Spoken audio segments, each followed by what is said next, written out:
In today's video, I am going to teach you how to use Constant Contact for your clients. Once you are logged into Constant Contact, start by heading to the left navigation menu. Look for Channels, then click Emails. This is the main area where you will build and manage email campaigns for a client, so it is a good place to get comfortable. Next, you will start a new campaign. Click the button that says Create or Create an Email.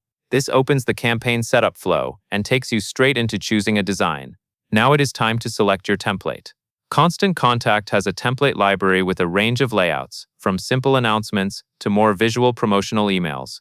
Choose a template that fits your client's goal and matches the type of message you are sending.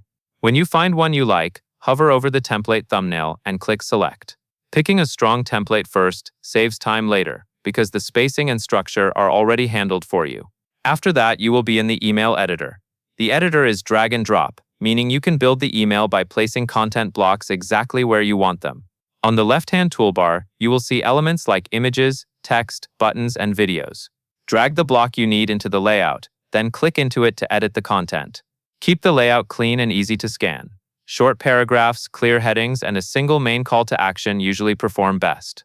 To keep everything consistent with your client's brand, open the Design tab. Here you can adjust global styles like colors, fonts, and background graphics. Make sure the main button color stands out, and that your font choices are easy to read on both desktop and mobile. When you are happy with the design, click Continue.